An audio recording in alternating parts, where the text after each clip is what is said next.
the Honorable Vice President, Honorable Minister of Finance, Cabinet Ministers, Permanent Secretaries, heads of agencies, all other government officials, our development partners, ladies and gentlemen.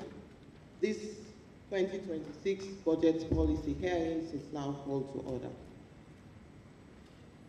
I'll now invite the presence of God, and by inviting the Development Secretary from the Ministry of, the Deputy Secretary from the Ministry of Fisheries for Christian Affairs, Mrs. Victoria Sandy. Thank you.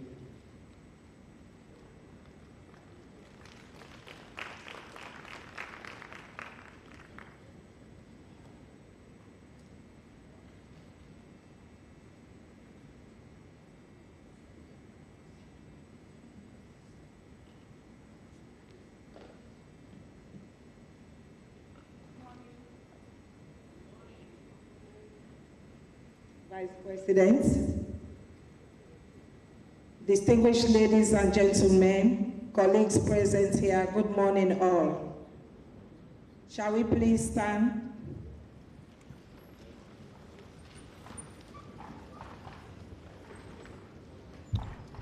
Heavenly Father, we thank you for the gift of life and the opportunity to gather here today for this important budget policy hearing under the leadership of His Excellency, retired Brigadier Dr. Julius Maada Wonibio, and our Honorable Vice President, Dr. Julde Jalloh. Lord, we acknowledge that all wisdom and understanding come from you. We commit this session into your hands. Grant our leaders clarity of thought, humility of heart, and the courage to make decisions that will serve the common good.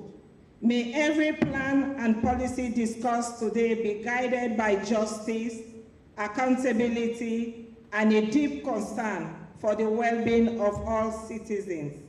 Bless our nation with unity, peace, and progress. May this hearing lay the foundation for sustainable development and prosperity for generations to come. This and all other things we ask through Christ our Lord. Amen.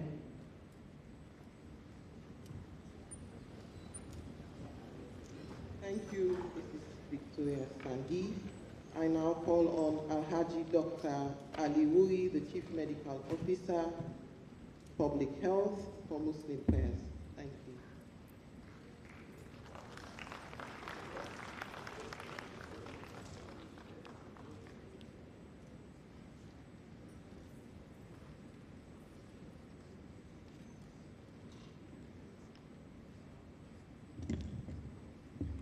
Bismillahirrahmanirrahim. Honorable Vice President, Cabinet Ministers, Deputy Cabinet Ministers, heads of MPs, please answer Amen as we call the Almighty Allah. In the name of Allah, the most merciful, the most gracious, we call upon you today to bless this meeting, to guide this meeting, and you guide all the policymakers as we do develop and discuss our policy on the budget. Bismillahirrahmanirrahim.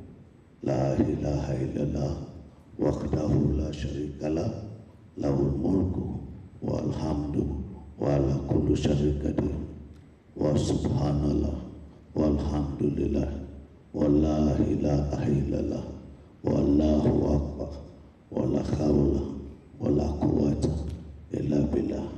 Rabbana afrika laina sabrana sabita damana wansurna ala al-qawmi al-kafirun. Rabbana atina fi dunya hasanatan wa fil akhirati hasanatan wa qina adhaban. Ya Allah, we pray you guide the presidency, you guide the leadership of this country, and you bless these discussions so that they may benefit the citizens of this country. With that, please join me in saying Al-Fatiha. A'udhu billahi minash shaitanir rajim. Bismillahir rahmanir rahim. Alhamdulillahi rabbil alamin. Ar-Rahmanir Rahim. Maliki yawmiddin. Iyyaka na'budu wa iyyaka nasta'in. Ihdina siratal mustaqim. Siratal ladzina an'amta 'alaihim ghairil maghdubi 'alaihim waladdallin.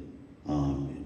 Ya Allah, you are a listening God who pray, listen to our prayers, and you guide this meeting. Amen.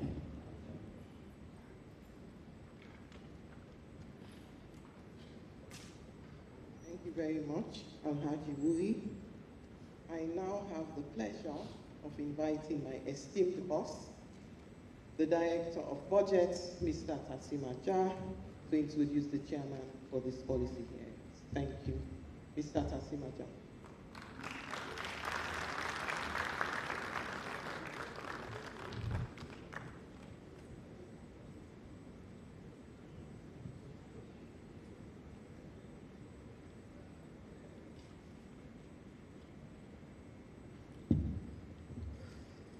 Honorable Vice President, sir. Honorable Minister of Finance, Honorable Minister of Development and Economic Planning, and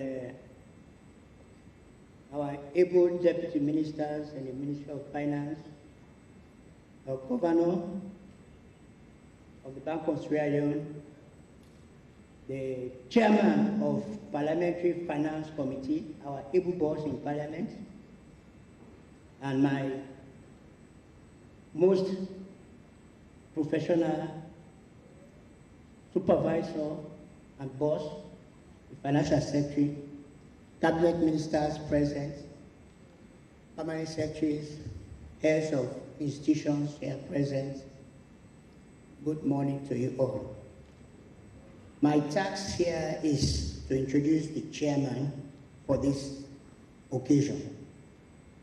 The chairman for this occasion is a small boy from the government secondary school, the Bo School, who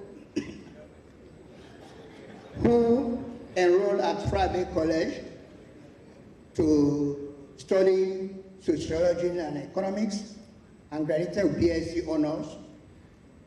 After that, he furthered his study at the John F. Kennedy School of Government, Harvard University, where he obtained a master's degree in Public Administration and Management, MPAM.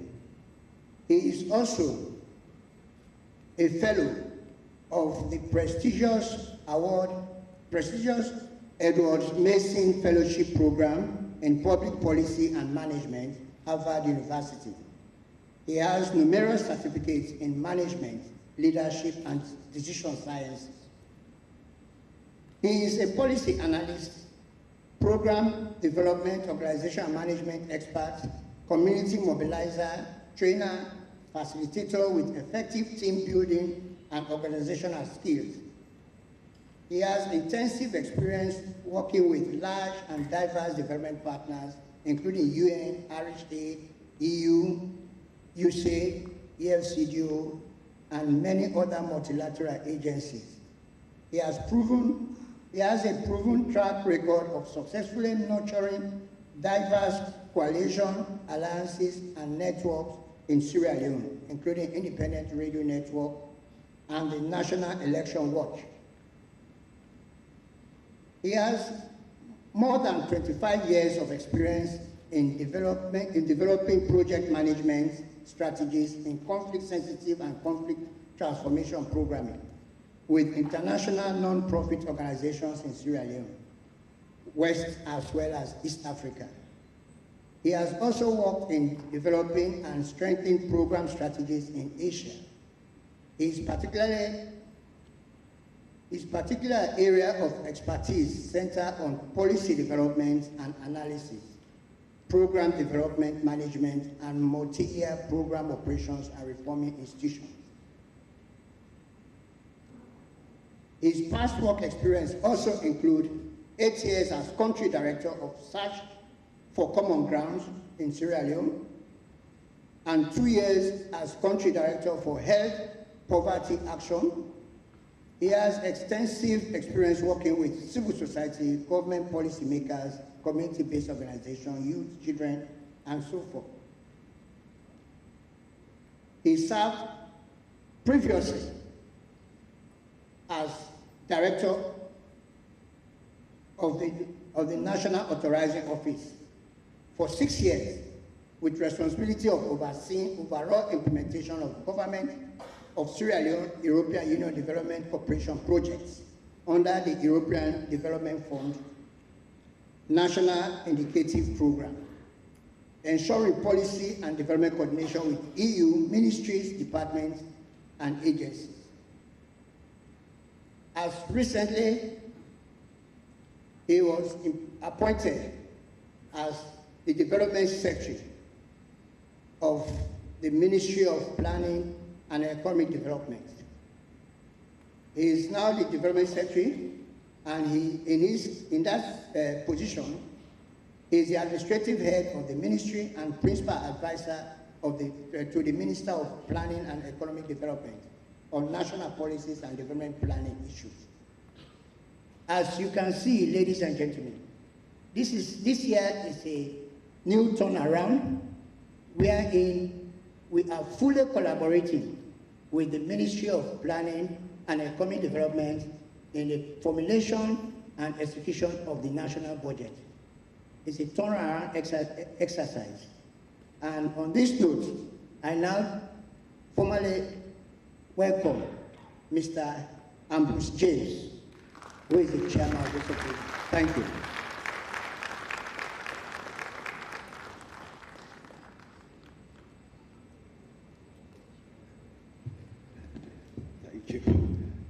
Thank you, Mr. Tasimaja.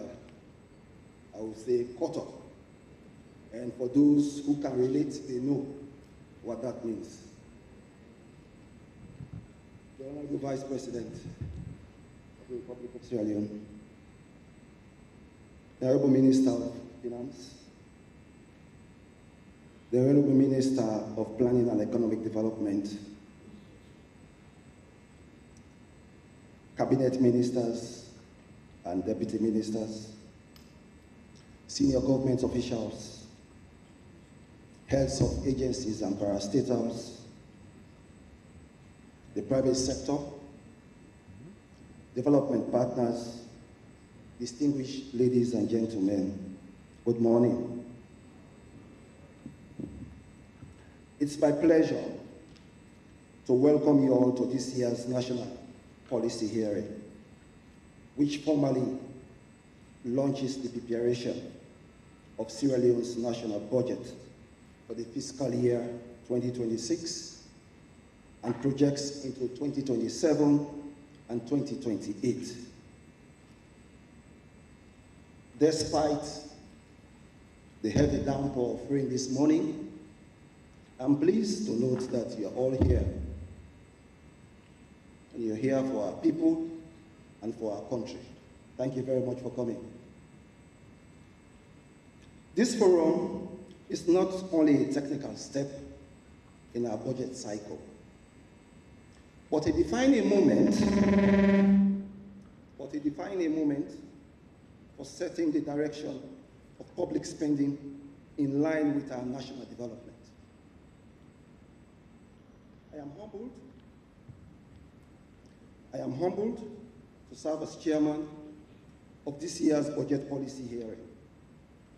I thank the Ministry of Finance for selecting me, and this demonstrates the need for a continued solid partnership between the Ministry of the Ministry of Finance and the Ministry of Planning and Economic Development.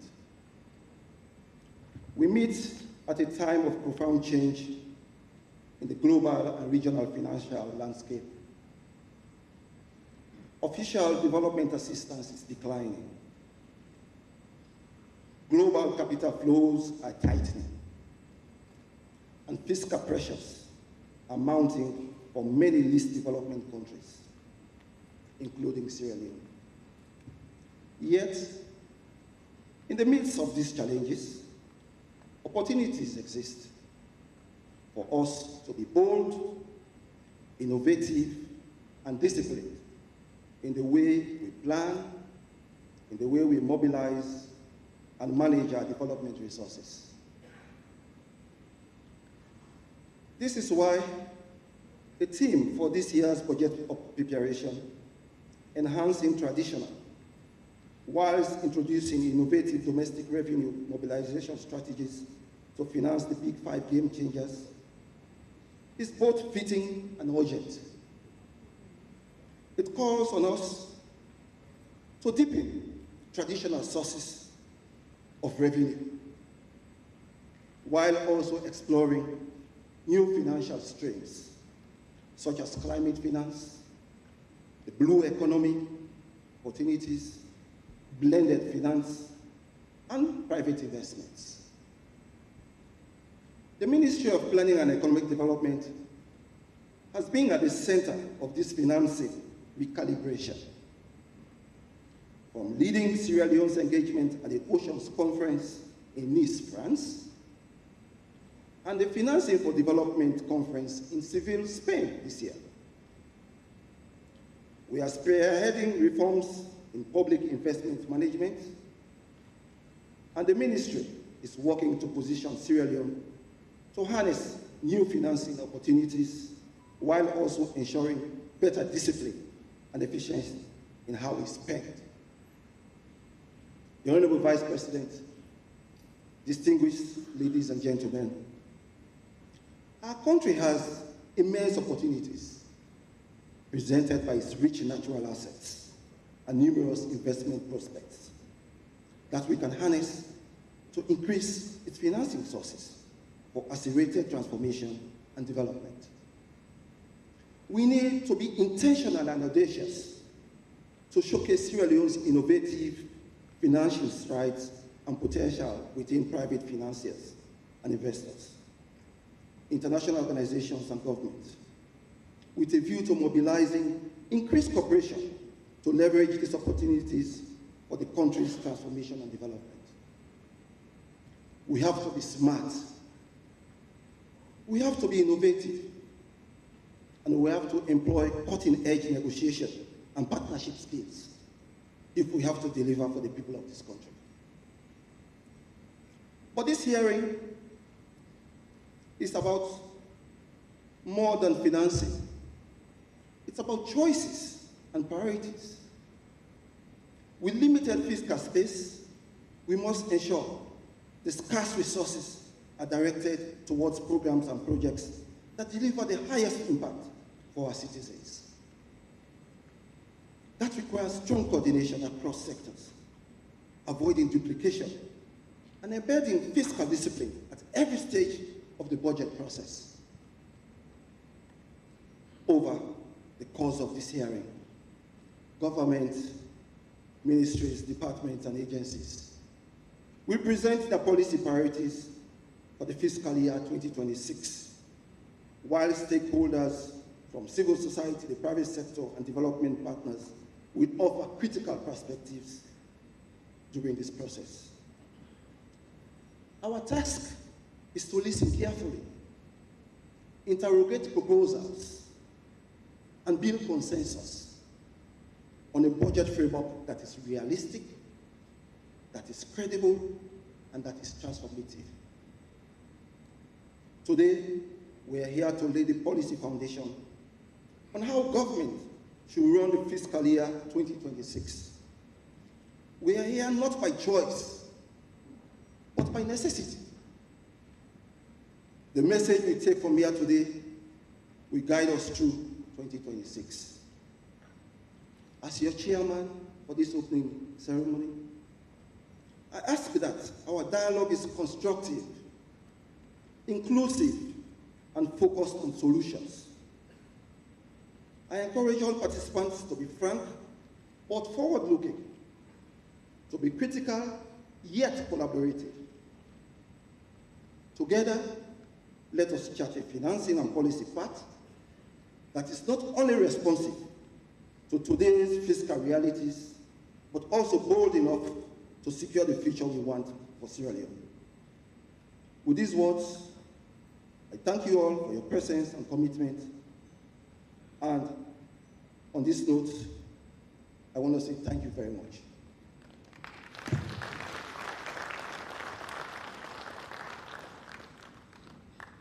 Let me now move to statements. And our first statement will be delivered by the chairman of the Parliamentary Finance Committee, and he will be focusing on the role of Parliament in the budget process. I now call on the chairman, Honorable Kaisamba, for his statement.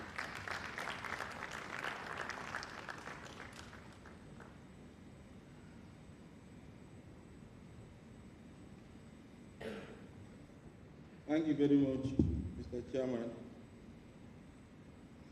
The Honorable Vice President, Ministers of Government, Members of Parliament, Heads of Department, Civil Society organizations, the Fourth Estate, distinguished ladies and gentlemen, good morning. Let me start by thanking the Honorable Minister of Finance for inviting me to make a statement on the role of Parliament in the budget process. Budget in democratic governance refers to the statement on the government fiscal and economic policy measures relating to its annual revenue and expenditure decisions. The budget is the most potent instrument of government in carrying out its policy objectives. Parliament's role in budget cycle is very crucial in governance under two thematic areas. The power of lawmaking. Parliament plays a vital role in budget planning through its functions of debating and enacting the budget bill, scrutinizing the government expenditure plans, and providing oversight to ensure fiscal responsibility. The legislative review and approval process involves detailed examination by parliamentary committees, particularly the Finance Committee, and the Public Account, supported by technical analysis from the Parliamentary Budget Office. The Parliament's final approval ensures the budget aligns with national development, transparency, and fiscal integrity, with the power to reject or amend proposals to guide government spending effectively. Legal framework. In accordance to Part 6, Section 1121 of the 1991 Constitution, which states that, I quote, subject to the provisions of Section 107 of the Constitution, the Minister, for the time being responsible for finance, shall be caused to prepare and lay before Parliament in each financial year estimate of the revenue expenditure of Sierra Leone for the next following financial year. In accordance with Section 3A of the PFM Act 2016, Parliament shall, subject to the Constitution, approve the state budget, including supplementary estimates. In accordance with Section 26(1) of the PFM Act 2016, public money may not be spent except as expressly authorized by the Constitution or an Act of Parliament or an appropriation under an Appropriation Act. Legislative scrutiny and approval. Parliament's primary role is to review, debate, and ultimately pass the annual budget bill into law. This involves thorough consideration of government proposal, revenue, and expenditure. Members of Parliament actively debate the budget, asking questions and proposing amendments to ensure the budget is equitable, transparent, and fiscally responsible. After the budget is enacted, Parliament continues to oversee to ensure executive adhere to budgetary guidelines and utilize public funds judiciously and effectively. Parliament's review processes ensure that the the national budget reflect sound fiscal management and contribute to national development and effect and efficient delivery of government programs. Debates may lead to amendments before the budget is put to a vote. The majority vote is required for its approval. The approved budget, now the appropriation bill, is gazetted to allow public access. Following parliamentary approval and due process, the budget receives presidential assent, making it a law. Mr. Chairman, in conclusion, therefore, respected audience, as usual, Parliament hopes to do its utmost to ensure budget credibility and accountability, and transparency in the use of public funds to achieve the big five changes of this administration of HE President Bill. Parliament looks forward for the presentation of 2026 budget by the Minister responsible for Finance. And Parliament will therefore take it from there and do all what I've just enumerated. Thank you very much for your attention.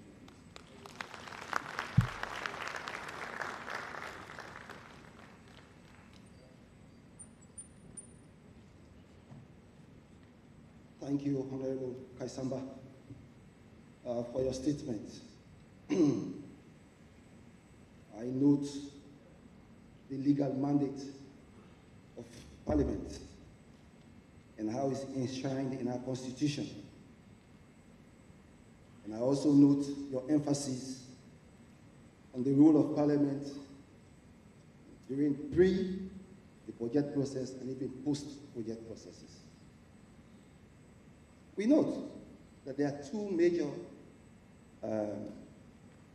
committees in Parliament that work to see our fiscal discipline: the Finance Committee and the Public Accounts Committee. And we are thankful that you've made a commitment here today that you work with the relevant ministries, departments, and agencies to ensure that the budget aligns with our medium-term national development plan, and that you as Parliament will take on your role to ensure that you scrutinize the budget and ensure that ministries, departments, and agencies work in tandem with what has been approved. Thank you very much, Honorable Kaisamba, and we look forward to working closely with you during these processes. On that note, let me now invite my Honorable Minister of Planning and Economic Development, Madam Kenya Bale, to make her statement.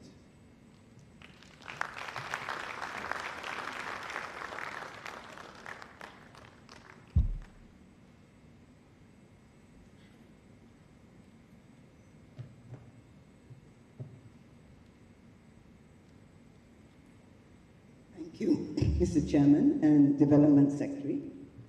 Your Excellency, the Vice President,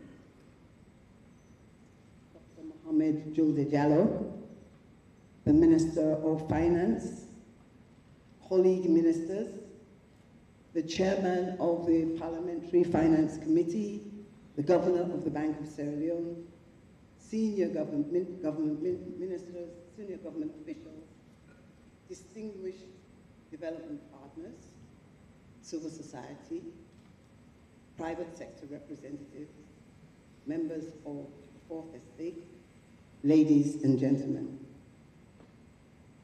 It is an honor to once again join you at this critical budget policy hearing, which formally signals the beginning of our annual budget preparation process. This year's theme, enhancing traditional whilst introducing innovative domestic resource mobilization strategies to finance the big five game changers, is both timely and necessary, given the profound global shifts that continue to affect our economy and fiscal outlook. Indeed, We are meeting at a moment when the international financing landscape is changing drastically, where official development assistance is declining, global economic headwinds persist, and least developed countries like Sierra Leone are disproportionately exposed. These dynamics remind us that while external support remains important, our future development increasingly depends on how well we strengthen our domestic resource mobilization, prudent public expenditure, fiscal discipline, and innovative financing approaches. As you know, our medium-term National Development Plan represents an ambitious transformation agenda. Yet inadequate financing remains the greatest obstacle to realizing its aspirations. Compounding this are the shifts in the macroeconomic fundamentals and assumptions under which the plan was initially designed. It is therefore imperative that as we prepare for the financial year 2026 budget, we take stock of progress made, acknowledge the challenges we face, and realign our programs and projects to reflect today's realities. Therefore, in 2026, we will conduct a comprehensive stock-taking of the plan, assessing both progress and financing gaps. We will recalibrate our priorities in line with our current macroeconomic fundamentals and ensure our programs are realistic, implementable, and adequately financed. This process will go hand in hand with a renewed drive to explore innovative financing, including climate finance, blue economy opportunities, blended finance, and private investment. Allow me to highlight the role of the Ministry of Planning and Economic Development in this endeavor. Recognizing the need to be more aggressive in our resource mobilization efforts, this year in particular, the Ministry coordinated Sierra Leone's participation in key global platforms. The Development Secretary mentioned the Ocean Conference in Nice, France, and we also held, on the sidelines of this conference, an accompanying investment expo in Monaco. He also mentioned the Financing for Development Conference in Seville, Spain, which was actually led by His Excellency, the Vice President.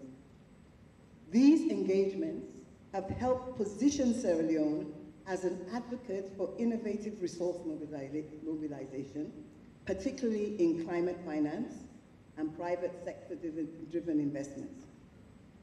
And we are beginning to see commitments emerge from these efforts, and we will continue to follow up or follow through to ensure they translate into real resources for our development priorities.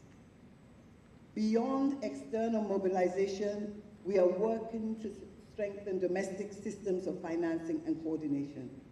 We are reforming the conduct of our Development Partners Committee, DPAC, meetings to enhance dialogue, improve coordination, and identify alternate financing strategies.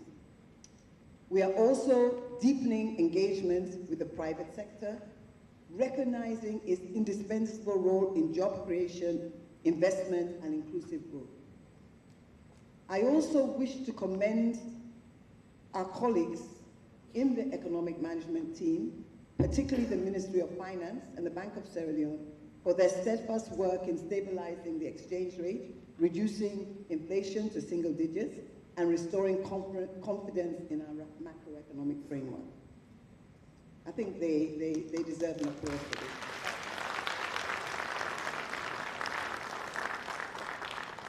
These achievements provide a solid platform on which my ministry can advance critical reforms in public investment management and fiscal planning. And as part of these reforms, MOPED is currently engaged in several significant initiatives, including, one, the CAPEX, Capital Expenditure Analysis. In collaboration with the Ministry of Finance and with the World Bank support, we are reviewing capital expenditures in roads, energy, and water sectors that dominate our domestic capital budget. This analysis, we anticipate, will guide better project selection, reduce overruns, cost overruns, and ensure alignment within the limited fiscal space. 2, the forward-looking public investment program. We are expanding capital baseline cost profiling to 15 MDAs, covering 85% of the domestic capital budget to improve project prioritization and enhance budget credibility. 3, the development of the Public Investment Management Information System, PIMIS, also supported by the World Bank. It is a digital platform that will provide a real-time data for decision-making, strengthen oversight, and reduce inefficiencies in public investment. And 4th, and finally, local government investments.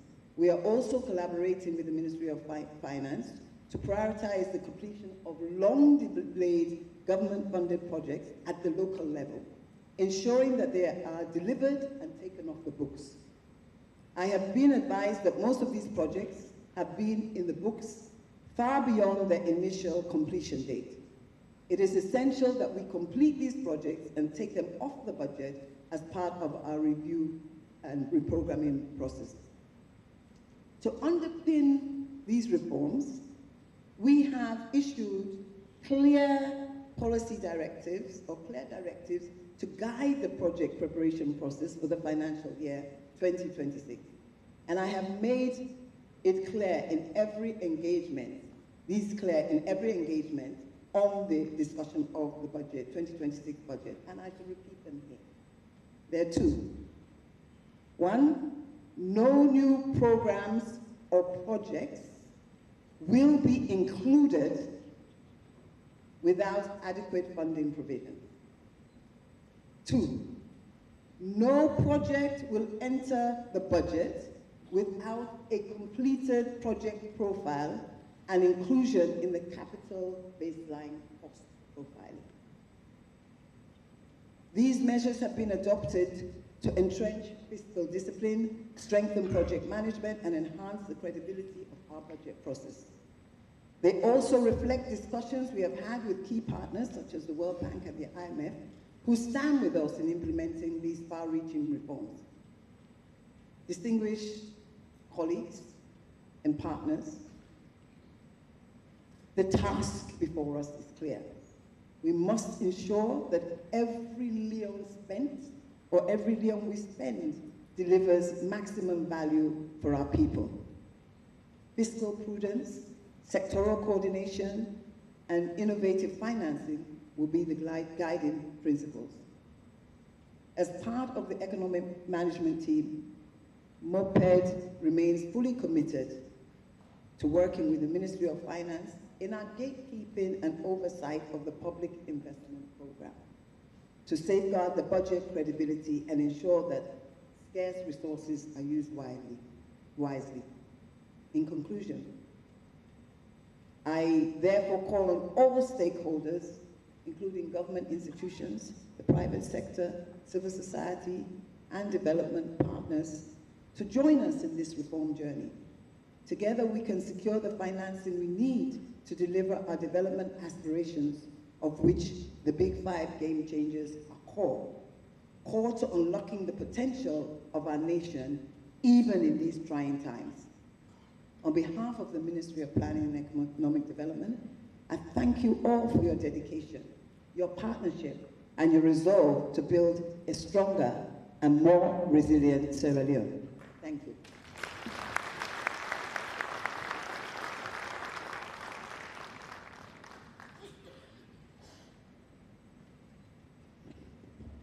Another round of applause for my minister.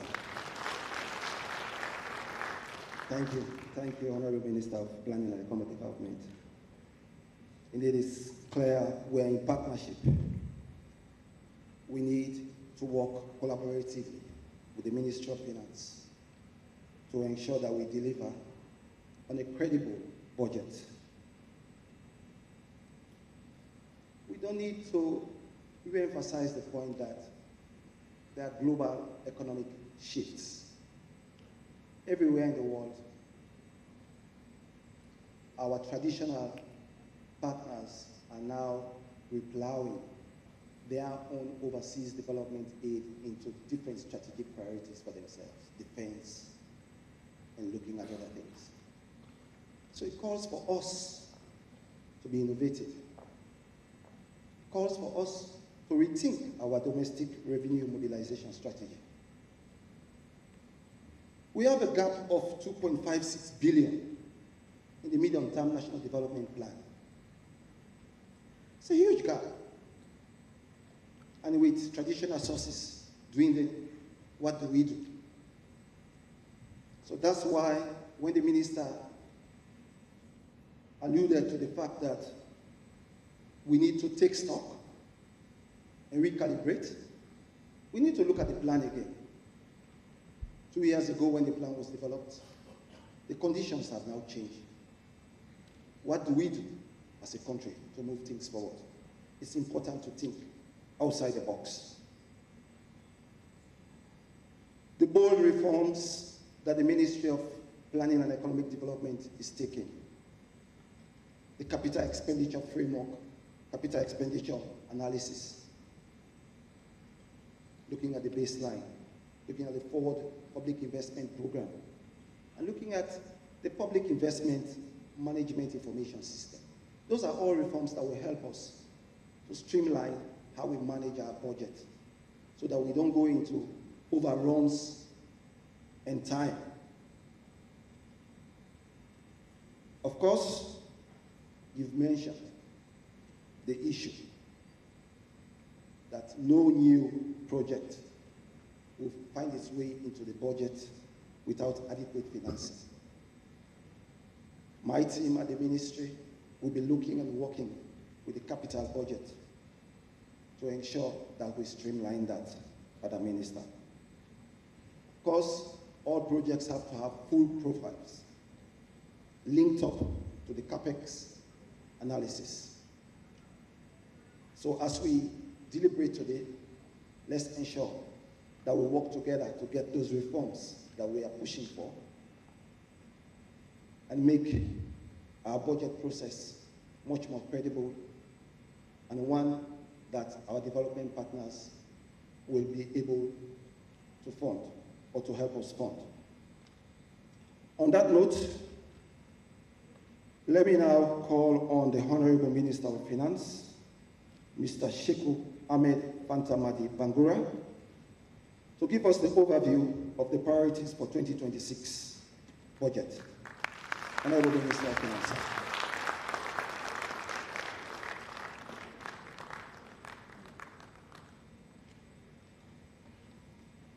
Thank you very much, Deputy Secretary for the Nation. Thank you. Honorable Vice President, colleague ministers of government, members of parliament, development partners,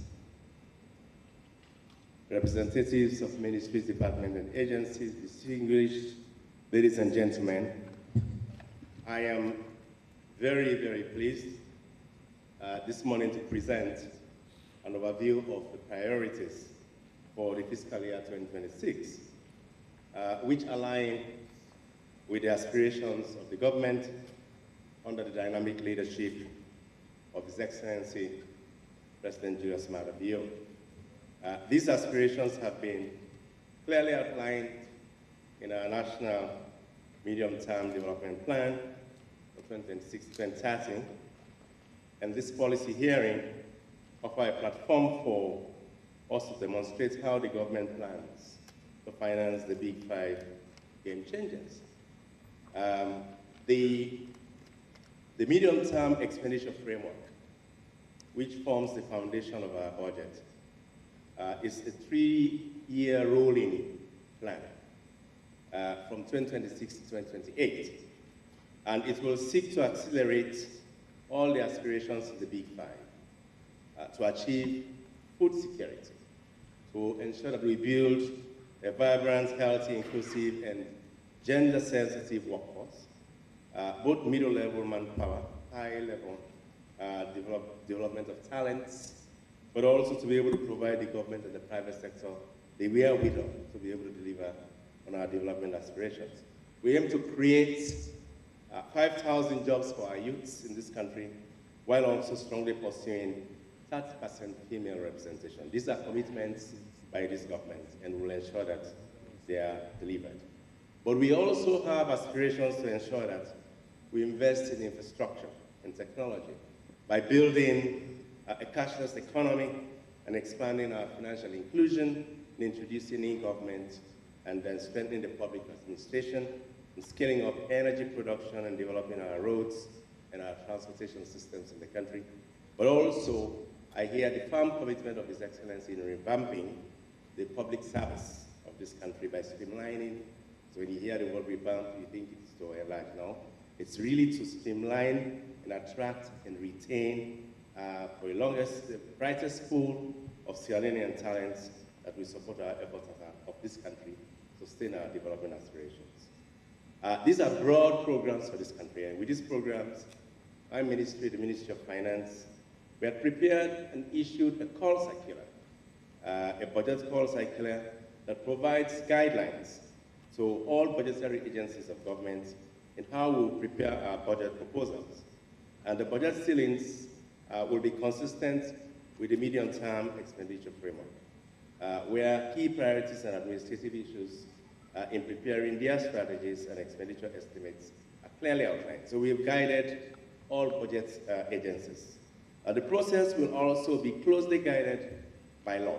So Section 33(1) of the PFM Act 2016 requires the Minister of Finance to submit budget and the medium-term estimates to Parliament within the stipulated timeline to allow for thorough scrutiny and ratification. So we'll be doing this between now and by mid-November to ensure that that job is completed as defined by law. So let me apprise you of the economic conditions and the macroeconomic updates of the economy. You've heard statements from the Development Secretary and the Minister of Development on the global situation. Honorable Vice President, distinguished ladies and gentlemen, at the global level, we are dealing with some hard realities, as alluded by the Minister of Development and Economic Planning. We face both direct and indirect impacts of the global political, geopolitical tensions through various channels, including volatility in commodity prices internationally, but also the shifts in our donor policies, and also the declining overseas development assistance and the reversals in capital flows. These are hard realities that we face as an economy. And I heard my colleague alluded to discussions at Seville. These are realities that we must bring to bear on the way we think around how we are going to plan our own development strides.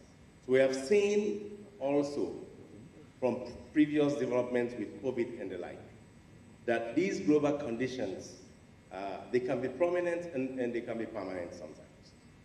And therefore, bring in serious dynamics in an economy, disrupting what we call supply chains, but also in reinforcing undesirable outcomes in international markets that can quickly transmit into our own domestic price structures. So these are realities that I think we have to bear into mind as we plan in the years leading to 2028. However, in Sierra Leone, we are pleased to report that for the first time in a couple of years, we've been able to establish strong fundamentals in our macro space. We've been able to record single-digit inflation since April 2025 at 9.3%, which 2 or 3 years ago, thank you very much, which 2 or 3 years ago was hovering at almost 54.5%. These are phenomenal strides for our economy, small open economy subjected to fundamental shocks.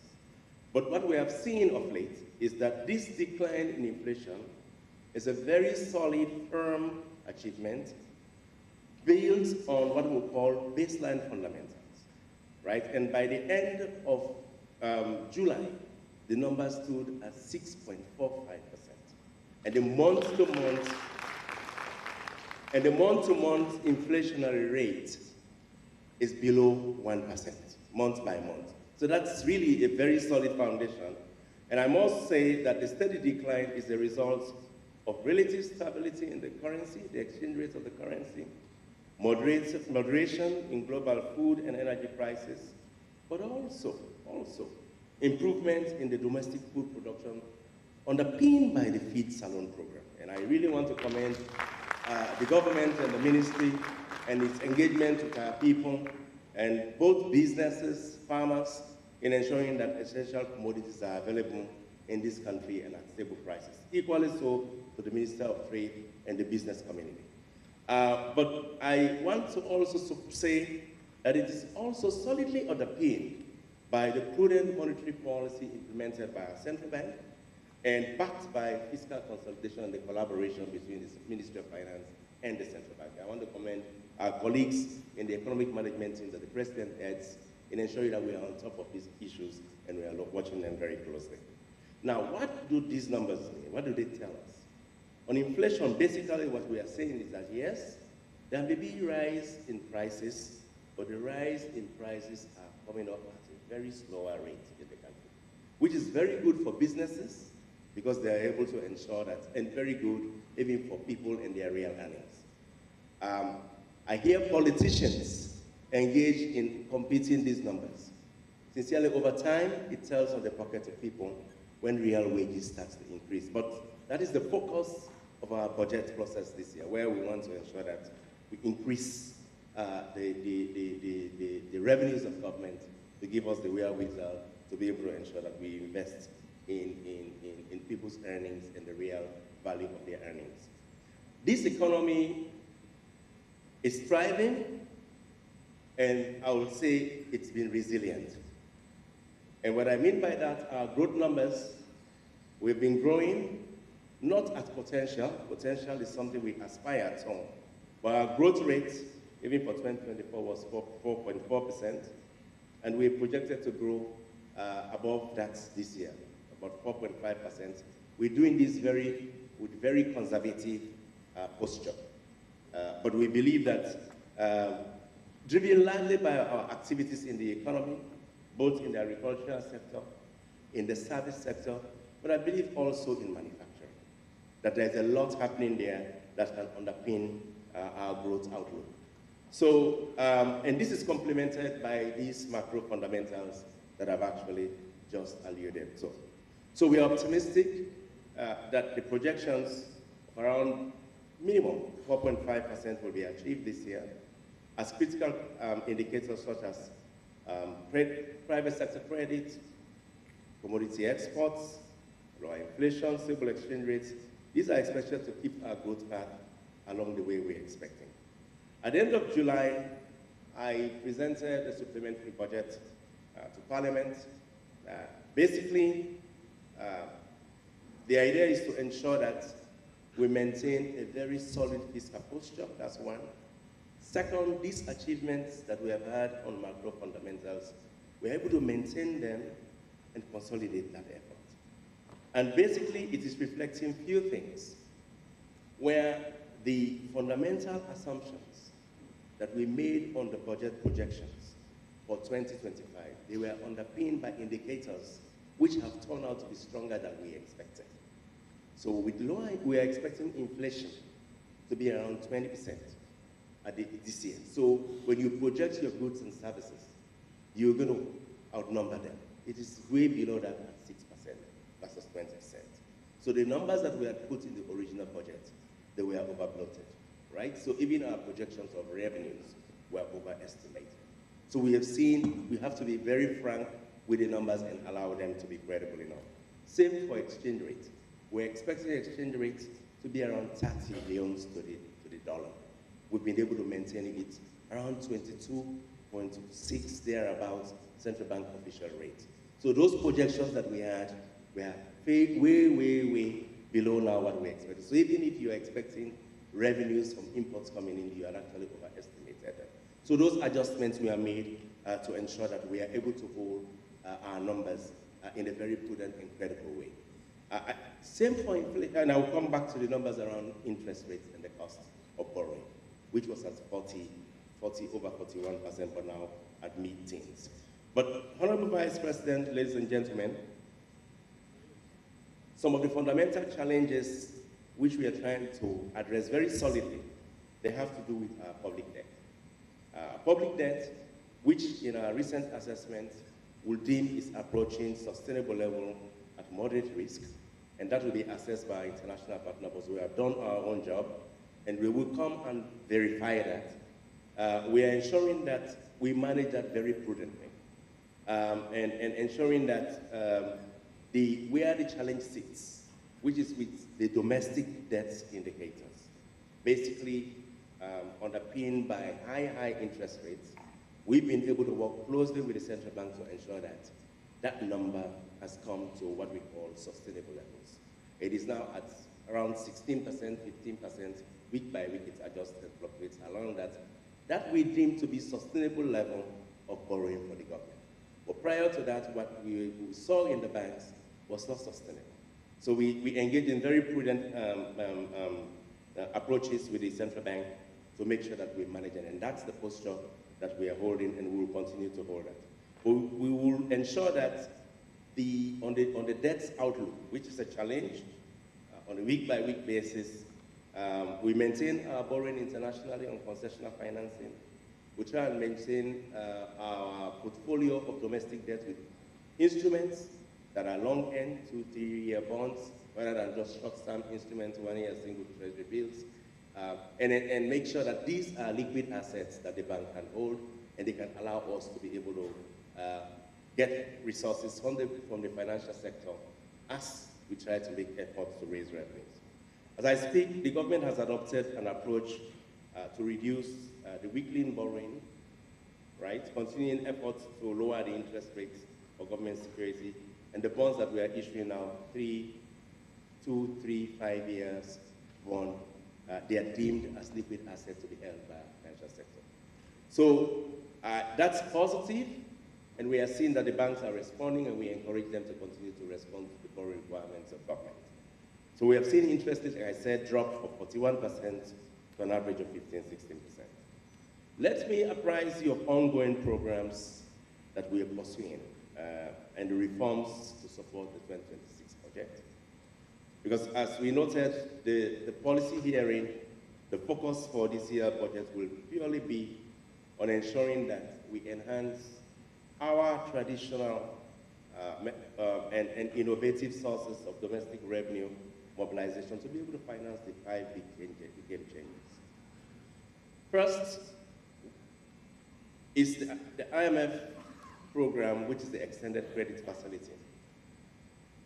The IMF Executive Board approved a 38-month arrangement in October 2024, which requested access to about $285 million between this period up to 27 November.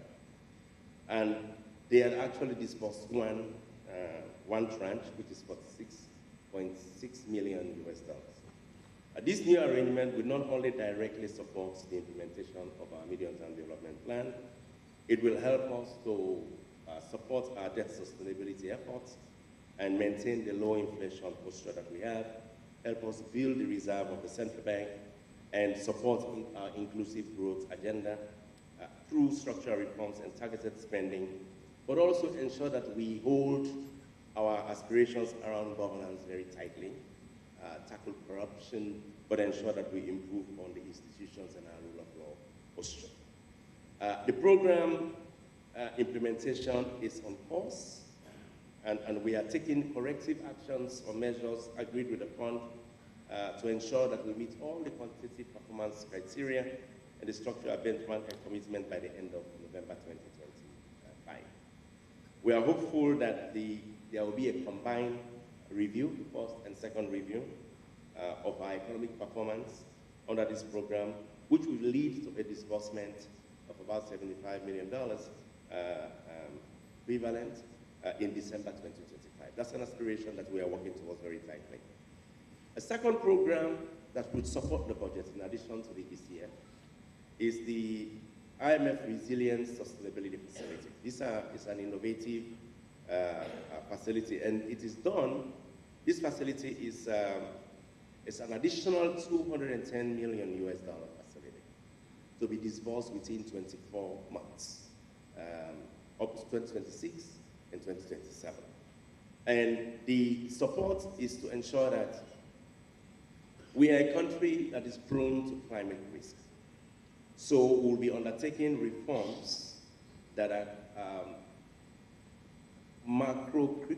climate macro-critical reforms. And there are 12 related measures that will be implemented by ministries, departments, and agencies.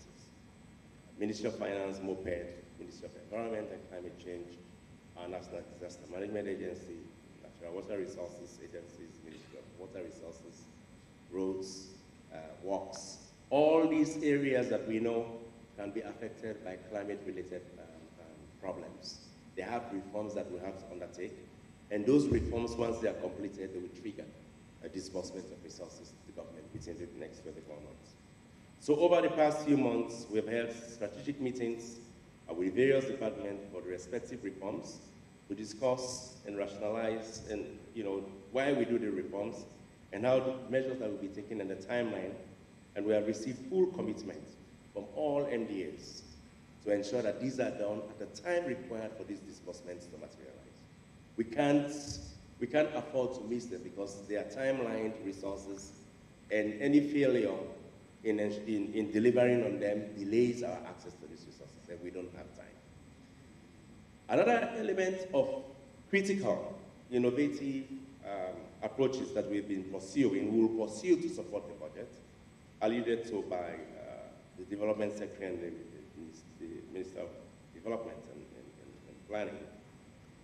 They have to do with our National Climate Finance Strategy, where we have alluded to huge opportunities for mobilizing climate-related finance, even including resources from the blue economy, but also, I think, the climate economy.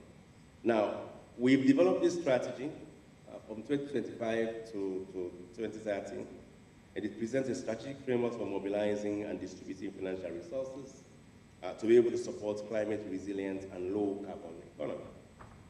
With a financing need of about $2.8 billion by 2030 for climate adaptation and mitigation in Sierra Leone.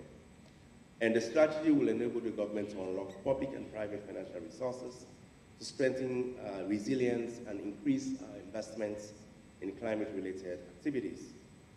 Potential mechanisms and sources for climate financing have been identified in that strategy. They include direct climate financing, which is from the budget, or international funding through grants, loans, and support, but also market mechanisms, which we are seeing now coming to cabinet, that have to do with carbon credits, but also we'll be trying to see exactly how we introduce smart carbon taxation and also utilize international climate funds to be able to claw in those resources. We had issue of blended financing and de-risking, which will be sourced through public-private partnership, but also other forms of innovative financing mechanisms, which will be working with partners in different MDAs. For example, debt for nature swaps, climate swaps, but also debt for health swaps, debt for education swaps. All of those are on the table to ensure that we're able to bring resources. Through the IMF as well, we are trying to ensure that the government optimize fully opportunities for what we call SDR retrocessions. It is another innovative and promising avenue for revenues for the government, basically by strategically utilizing our IMF SDR resources. We are members of this institution. SDRs are allocations that are endowments. These endowments can be given to countries as need be. They are out there. But you have to be smart on how you get access to them. A couple of years ago, we've had access to SDR retrocessions during the COVID period. And we think it is time to be able to optimize that given changing dynamics in ODA. We're using these reserve assets to ensure that we can cover any drop in other forms of ODA coming to the country. But equally so, Honorable Vice President and distinguished ladies and gentlemen, let me touch on state participation in mining, which I believe is a change in dynamics in the country. And I say it with passion because I believe that the way we've been doing mining in Sierra Leone, we as a government have not been able to, well, I'm going to lay this down. We have not been able to get that much from it. As you are aware, we are endowed with abundant mineral resources. And these mineral resources are available in nearly every district in Sierra Leone. And yet, under the current model that we have in this country, we have a fully private sector-led development. And the government relies only on royalties.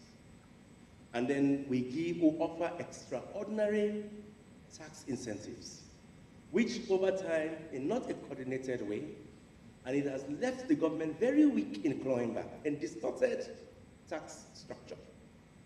We have got directive from cabinet that we must relook at that. It's a very slow, cautious process because we don't want to distort and disrupt the sector. However, with His Excellency's vision, we did a study supported by partners to understand exactly the depth of the resource wealth of Sierra Leone. That data is available and is in custody of the Ministry of Mines. Individuals, private people can go and buy the data and study more. They are doing it. They will come and they are given first right of refusal, access to license to mine, right?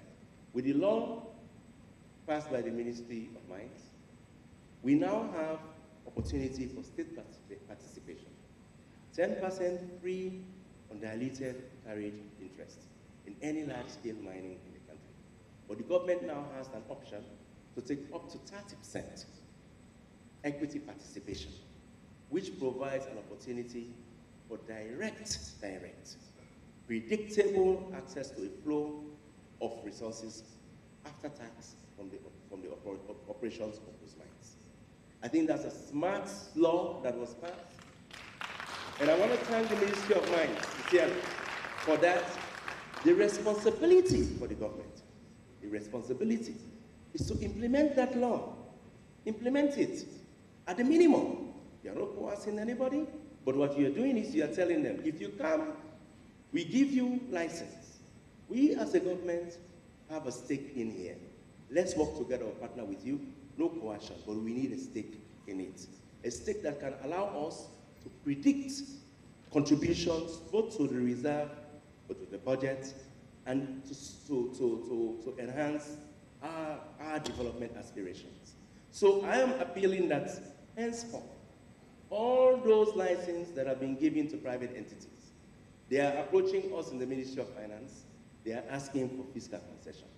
The first implementation of that law in the Ministry of Finance is to ensure that our fiscal provision for state participation takes effect henceforth. That's how we are going to do it. And I think it starts from all the resources. There are mines that are approaching us already for mineral sands, for lithium, for gold. All those mining, they are coming to the Ministry of Finance. The first thing I've said to my colleagues, I'm chairing those negotiations. And I tell everybody that comes, 10% is given, but we as a government, we are in a position to take up to 30, 35%. We will invest with you. And I think they are positive. The reason is simple. They are very positive about it. The reason is very simple. They believe with government stake in it, they are protected government after government. Yeah? They are protected government after government in their investment. That's really the whole issue here. Nobody comes and distorts your operation. Nobody comes and changes what you have. And then we, as a government, are able to predict the resources that we have.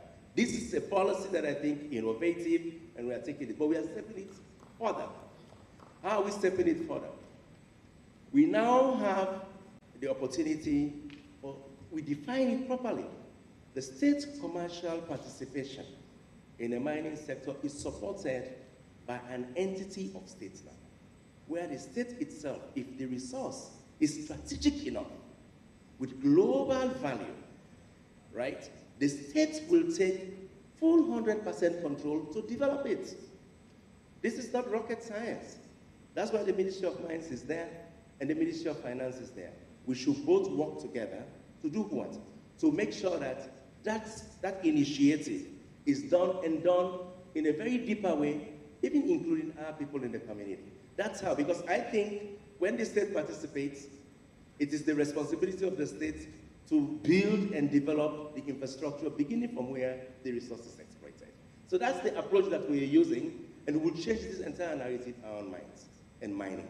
I think that's the approach, and it's beginning from 2026, you begin to see how this dynamic reflects the way we are thinking in the country. You had all this noise around Kasafoni. The Kasafoni noise was to ensure that we start telling people that it can be done right. It's a deliberate policy of His Excellency. This is not something we are imposing on manufacturing. It is his vision, and he said, let's do it right. Once we get it right, it is possible that it will be corrected henceforth. So that's the strategy, and I want to say, all we are doing, we are implementing the law in the vision of His Excellency. So that's one area that we know will begin to contribute to the development aspiration as we have written in the medium-term project. We will improve our domestic revenue mobilization efforts through taxation. But we are doing smart taxation. And what are we trying to do here? We have a medium-term revenue strategy of the government that we designed in 2023, approved by Cabinet. It goes up to 2027, 5-year out. And in that, what we are doing is we are changing tax policies, that's one, but also we are reinforcing tax administration to ensure that compliance and streamlining the regulatory aspects around taxes. The idea is not to tax people too much. The idea is to tax people appropriately. And what we have been doing in the last couple of years is to protect the vulnerable in society, those who don't earn too much income, but ensure that we tax corporations and tax those who are high earners, high net worth persons. That's what we are trying to do, to pour in the resources. But make sure those who are supposed to pay taxes pay. Because for those who are at the lower ladder, the truth is this: they will pay their PAYE, which is one of the highest way we collect taxes. They pay their PAYE. But for corporations, they are very smart at actually hiding taxes. It's a smart way. They pay accountants. The accountants tell them how to make their books. So we are building the capacity of the NRA to ensure that they do this properly. But what are we doing? We do it through technology. We do it through smart tax policies. And then it's not about raising the tax, it is about expanding the base for tax collection. That's basically what we are doing. So we are prudent. We don't want to do anything that people may have upheavals. Another area that we want to rationalize has to do with exemptions. We've been doing excessive exemptions through law by Parliament. Companies can, yes, you incentivize companies for investment. But truth is this: we are giving exemptions on nearly every sector in the country. We have to, so we are rationalizing that now to see where is it that really tax waivers and exemptions, beyond what we have signed up to internationally, why is it that it must be applied? And what should be the rationale for it? Not on everything. We are giving on everything for exemptions, and it is written in law. So I'm trying to look at that to rationalize, and this is something that we have discussed with our partners. Our systems, I've spoken about technology, and our systems in NRA have to speak to each other. So they have an integrated tax administration system, whether it's for corporate tax, whether it's for GST, whether it's for excise, and customs, which is international trade taxation. All of those, the technology that are being used there, we are going to ensure that those technologies, they speak to each other. Why? For data analytics, and ensure that if you do excise taxation properly, which we are doing through SICPA, which is a track and trace for excise taxes, it gives you total volume of a turnover of a company, right? Which affects your corporate tax, but also it affects the goods that are produced singularly within the country. But they should be able to speak to each other, right? So that information should go into the ITAS and allow NRA to do proper audits. So we are looking at all of those technologies and ensure that they are properly done. So, Honorable Vice President, distinguished ladies and gentlemen, at this point, I just want to emphasize that going forward into 2026, our actions to support the budget, they will be anchored on two fronts. First, the ministry will continue to work with all the agencies on the wider government architecture to ensure that these macro gains that we have had, they are sustained, that's one. And then second, all ongoing economic programs and reforms that we have highlighted so far will be fully utilized to raise the revenues and help to support the priorities for 2026 budget and also the big game changers as actually espoused in the medium-term development strategy. On the budget priorities on the expenditure side, I heard the development secretary say, it's not only about financing, very clear earlier, but it's about strategic choice. And the pronouncement for the Minister of Development is very clear around how we are going to approach capital spending. But the government will allocate from the budget with key posture to ensure we will provide allocations to maintain the balance between our current expenditure and our capital expenditure. Clear balance.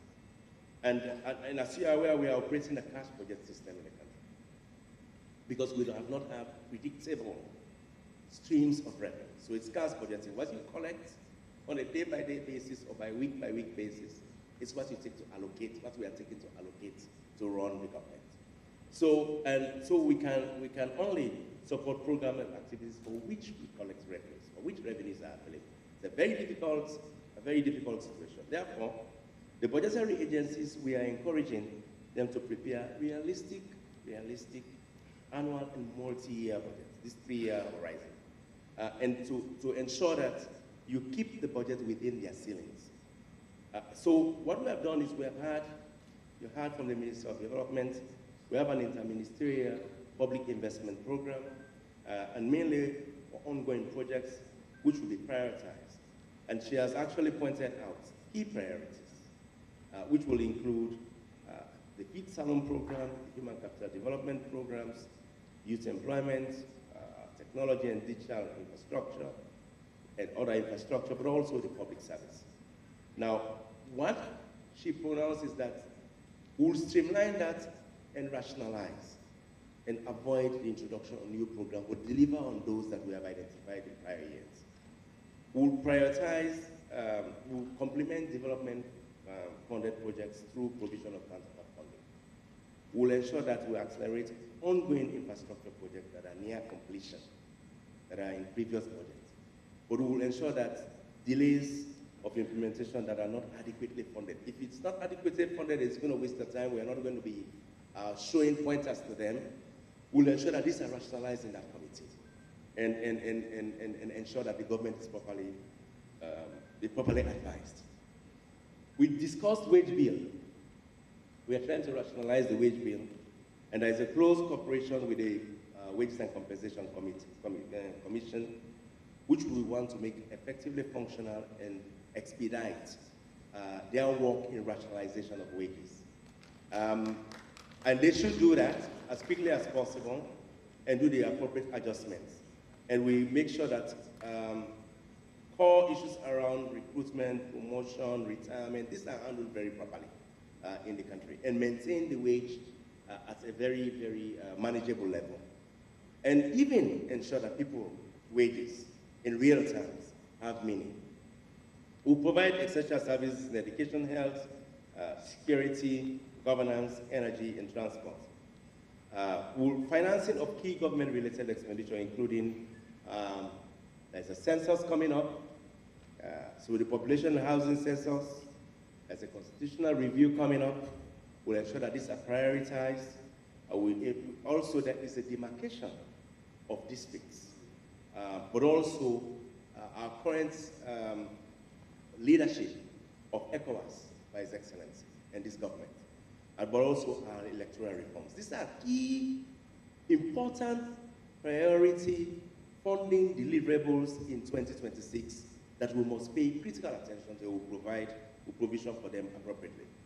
To support all of this intervention, the ministry is working with allied institutions, partners, particularly the bank, the World Bank, IFC, EU, AFDB, to do what? To implement several emergency fiscal reforms and PFM reforms. Some of these issues that we have been discussing, one which I want to allude to just quickly. The credibility of our budget must be strengthened.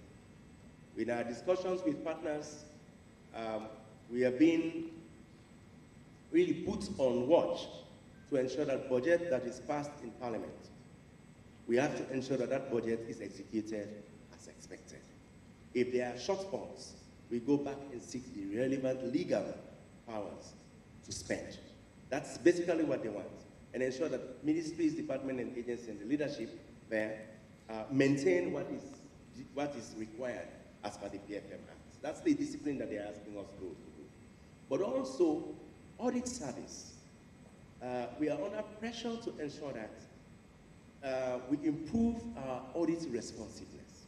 How do we relate to the recommendations in the audit reports? And how do we respond to audit processes? It's not like we are doing anything wrong, but if the auditor comes to audit you, it requires documentation, evidence, and for you to be able to respond. And during that period, short period, if you don't, they form an opinion. Not that you did anything wrong, but they form an opinion that castigates and drops very negatively on the government. So it's an issue they are asking us and ensuring that that entity is autonomous and independent. That's really what it is. So we'll continue to ensure that we strengthen our agencies in ensuring that we carry that image, because partners give us money and they want to ensure that we are accountable for the money that they give. Even on top, accountable to the people for the resources that we generate. But also we enhance our fiscal transparencies, meaning government has to be publishing all critical information around tax expenditures and the like, and procurement. And we ensure that on capital spending, we are actually prudent about it and very transparent and be realistic and ensure that even in emergency or fiscal risk, we are able to study them and advise the government appropriately. Let me conclude. Honorable Vice President, colleagues, I'll close by assuring you that all these key priorities that I've outlined for the 2026 budget, they are designed to promote and grow the Sierra Leone economy by ensuring that we invest in critical sectors, while also ensuring that our public spending is efficient and the resources are managed very prudently.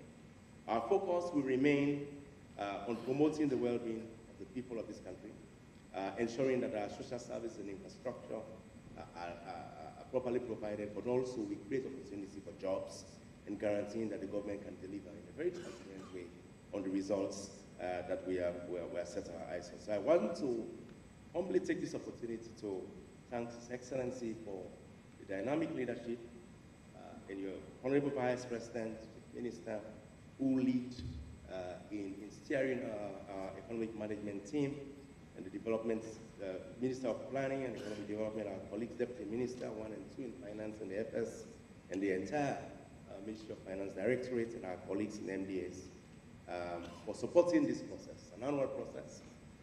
But I will say that beginning from next week, there are going to be bilateral discussions which will commence, and the Ministry of Finance and the Ministry of Development will look further into the work of each and every MDA, and civil society are encouraged to join us, all non-state actors, in ensuring that our process is credible and carries all the aspirations of what they hear people say that they want to do. So to be able to ensure that we support a very robust fiscal framework, which in the medium term, the MTF orientation.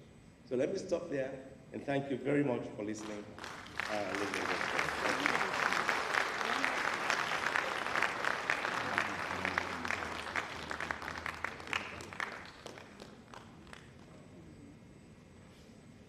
Wow. Do I want to be the Minister of Finance? No. It's a huge task. It's a huge task, but thank you. Let's give him a round of applause again.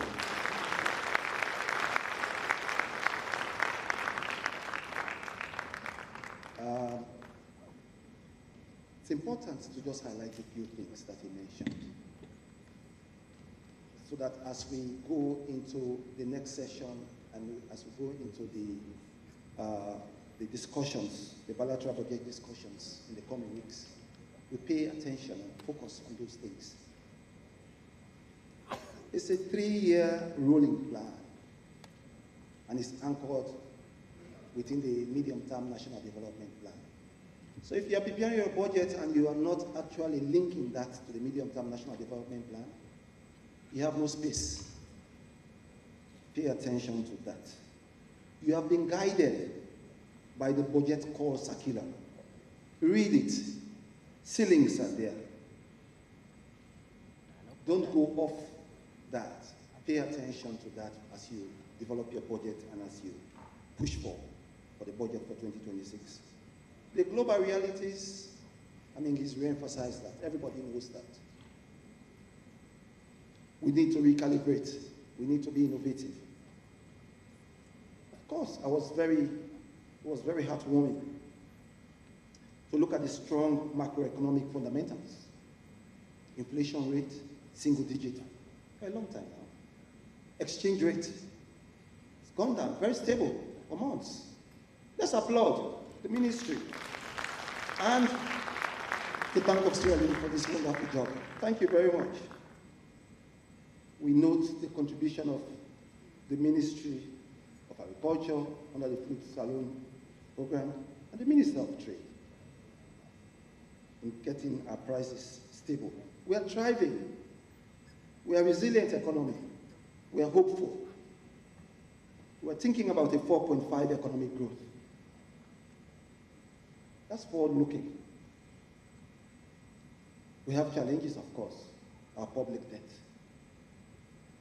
We have to manage that. We have to be very prudent around it. Mr. Minister, you mentioned about the IMF programs. And it's very important that the ministries, departments, and agencies that have triggers, that have things set out, that the reforms that we are supposed to do, pay attention to it. Otherwise, we don't cash it. We will not have the monies. But I also want to draw your attention, Mr. Minister, that in as much as we are pushing the ministries, departments, and agencies, let's provide the needed support to these ministries to deliver on those reforms.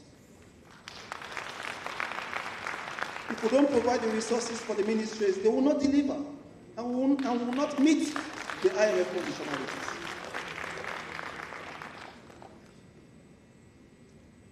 He spoke passionately about the natural resources that we have, and he spoke lengthily about mining. I have said in my statement that we needed to be smart, we needed to be innovative, we needed to have cutting-edge negotiation and partnership skills. And I think that's the drive you're pushing. Thank you very much. We will have to use our natural resources to fund our development aspirations. That's the only way out. Let's not give out our natural resources for peanuts. No more. Let's be strong. Let's be resilient around that.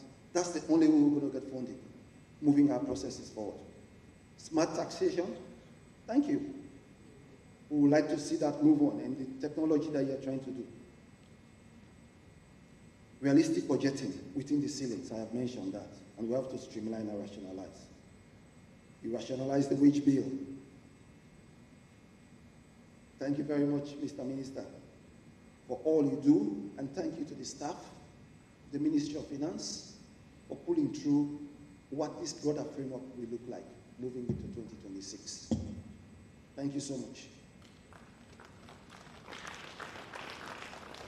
On that note, I would now like to welcome the Honorable Vice President of the Republic of Sierra Leone, Dr. Mohamed Julde Jallow, to give us the keynote address for this opening ceremony. His Excellency, the Vice President. Thank you. Thank you, Mr. Chairman. Let's sit down, please.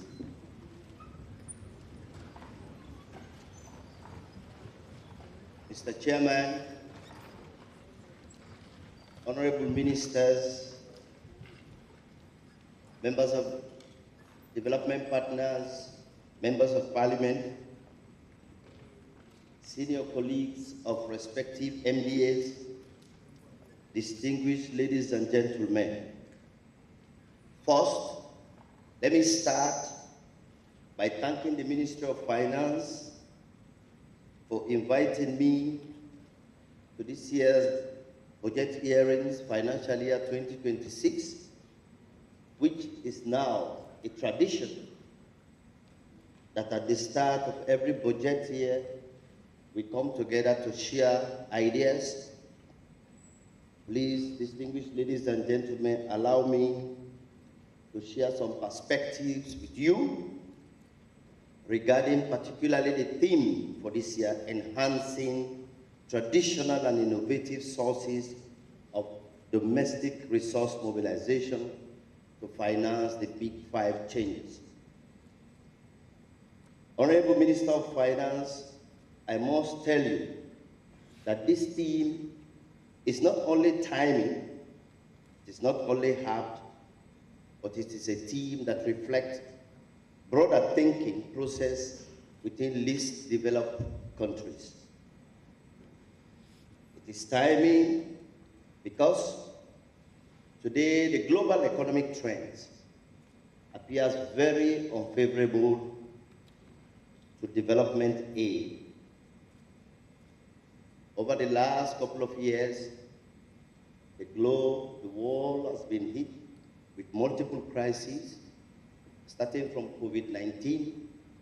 We are when COVID-19 was about to end, I remember the former Minister of Finance, J.J. Blood, was busy crafting a post-COVID recovery program, and then the Ukrainian-Russian crisis came. All of these crises impacted not only small economies, but also big economies around the world. And today, we are seeing a new trend wherein most Western countries are now refocusing on their own domestic and projected foreign policy as a priority over supporting development across the world. A typical example is the United States aid policy and most of our European partners. We see a shift in how they are supporting development across the world. Equally, there's an increase in debt burden. Debt servicing has become now a permanent feature of our microeconomic posture, spending nearly a lot of what we make, of what we raise, to pay debts. The minister has just highlighted that. Equally, the shifting priorities in multilateral institutions, particularly where they want to focus and spend money, is also a big challenge. Distinguished ladies and gentlemen, these trends and crises has got significant financing gaps implications, financing implications for developing countries like Sierra Leone. For example, the sustainable financing gap to meet the United Nations 2030 SDGs is about $4 trillion per year, with many low-income countries drifting away essentially from spending money on essential services, obligations to servicing debt. The implications for all of this is that there is no better time to look for innovative ways to finance our development than now. There is a pressing need to look inward to mobilize domestic resources. For some of us who had the opportunity, I represented His Excellency the President at the 4th FFD conference, that is the Financing for Development Conference in Spain. For some of us ministers and colleagues who attended this conference, you realize that the focus of the conference is the urgent need to mobilize resources to finance sustainable development goals. How do we meet our 2030 target? And I was honored by the United Nations to chair with the President of Estonia, the biggest and the most important roundtable in Spain, essentially focusing on how do we mobilize domestic resources to support low-income countries to finance their development. The idea at the Seville conference is a shift in focus from dialogue to delivery. What does that mean? It means we have to reform our systems, including tax and debt systems in countries, and more importantly, build solid capacity to mobilize domestic resources. Already, actions were taken at that conference. At the global level, there is a commitment today to raise tax GDP ratio at least to 15%. And when you analyze that 15%, you realize that that alone tripled international lending. Distinguished ladies and gentlemen, today I want to share with you some of the perspectives from that conference and also perspectives that are grounding in our day-to-day engagement with governance issues in this country. Prioritizing domestic resource mobilization is no doubt a cornerstone for sustainable financing in low-income countries, particularly given the multiple crises I've just outlined, and more importantly, the rise in debt pressure on our small economies. It is pivotal to financing our development, providing essential services to our people. This involves both traditional means of mobilizing resources, such as improving tax systems and broadening the tax base, and non-traditional or innovative financing mode. When you take a country like Senegal, Senegal revenue to GDP ratio in 2023 was 20.1%. When you compare that to Sierra Leone, it's less than 10%. So which means, as a country, we have to do more. If Senegal can get 20.1 and we are still less than 10%, I think there is no better time to be more innovative than now. On traditional domestic resource mobilization, I think it is now time to continue to invest money and prioritize the complete digitalization of tax administration in this country, so that we'll be able to increase compliance and also reduce leakages in the system. Equally, we have to broaden the tax base. What does this mean? It means we have to focus on things like rationalizing tax exemption. There's a lot of tax exemption in this country. And these tax exemptions are also given to big multinational companies that really we need to look into those tax exemptions and see how we can rationalize them so that government can get more money. Second, we have to endorse the coalition of tax exemption reforms. This, together with other civil society organizations and development partners, can help us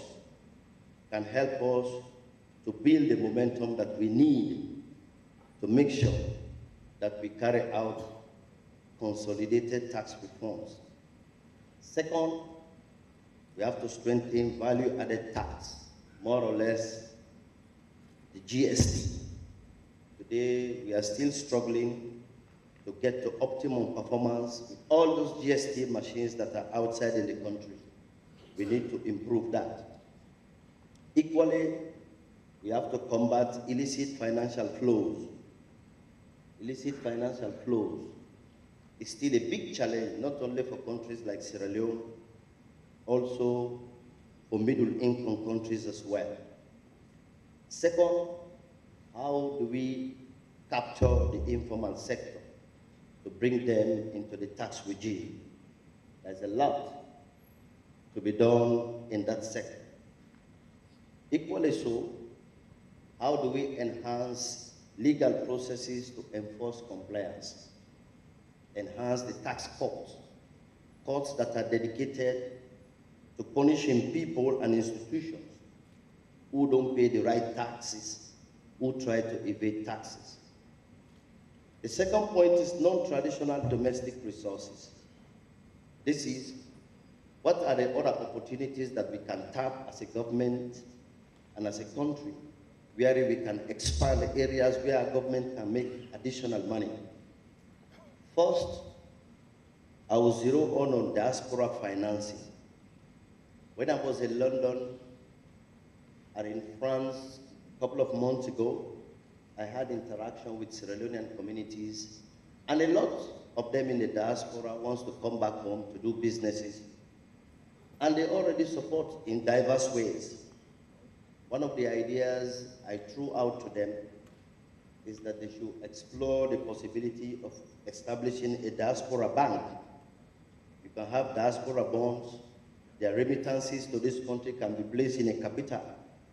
This will also encourage the diaspora community across the world, that are Sierra Leoneans, diaspora community, to establish a chamber of commerce that will allow them to fine-tune how they are going to involve in investment in this country. Equally, Honorable Minister, another new trend across the world is startups, small businesses.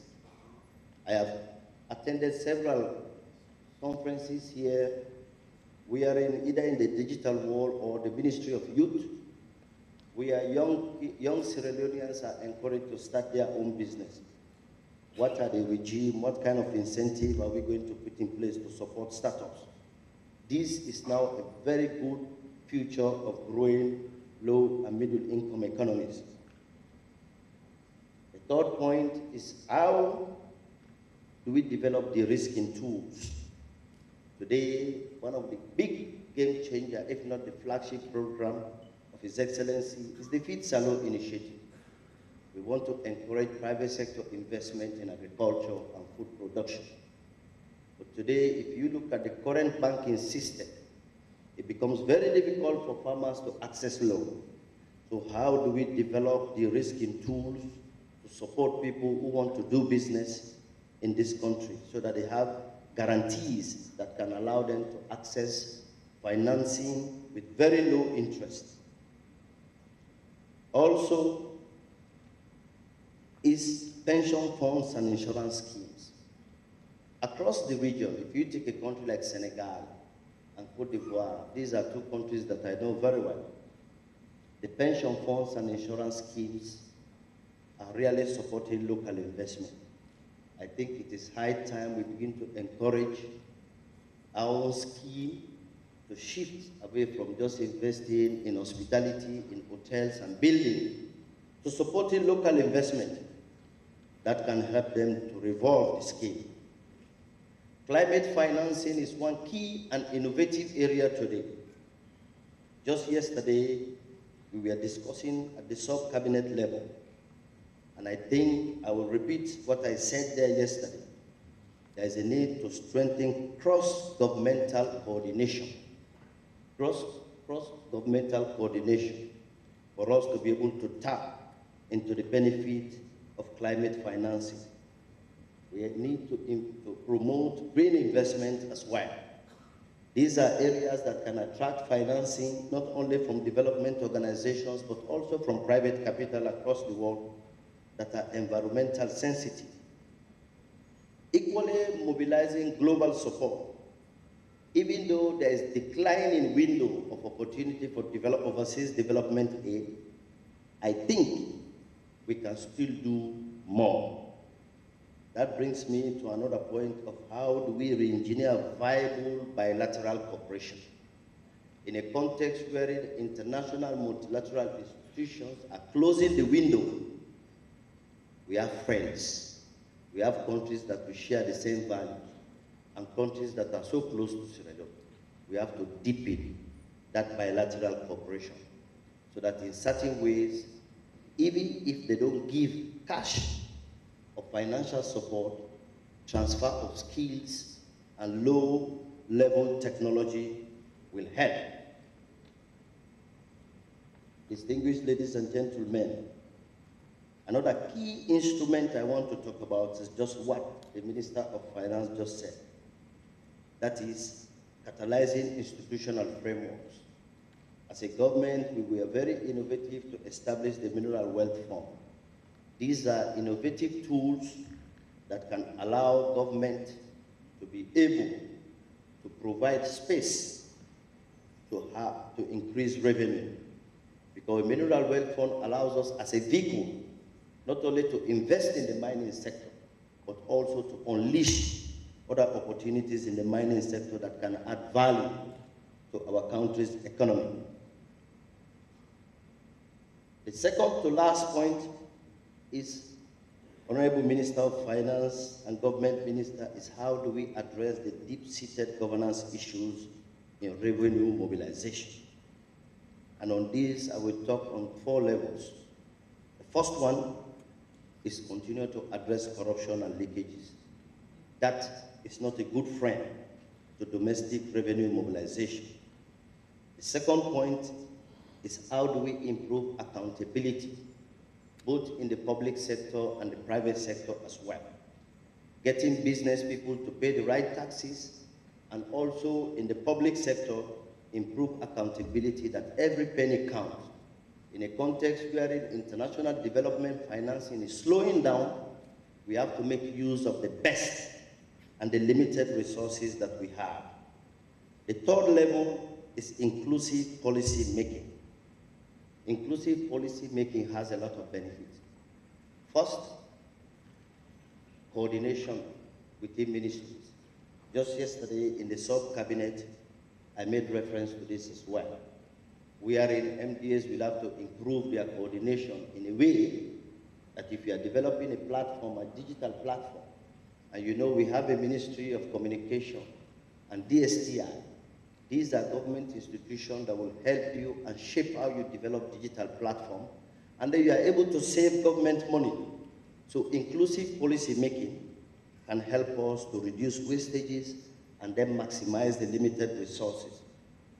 The final point on the non-traditional domestic revenue sources I want to share with you is private sector role. Make no mistake, Honorable Minister of Finance, that private sector is the biggest vehicle to drive economic development. We have to build a competitive environment to attract foreign direct investment. We have to make sure we expand opportunities for them so that they can come. Because when private sector is expanded, when private sector is supported, they will be able to create jobs, and they will also increase their tax revenues. Distinguished ladies and gentlemen, I want to conclude by stating that we don't need to emphasize the importance of mobilizing domestic resources. I have shared with you some perspective that I hope the Minister of Finance, together with other MDAs, can exploit.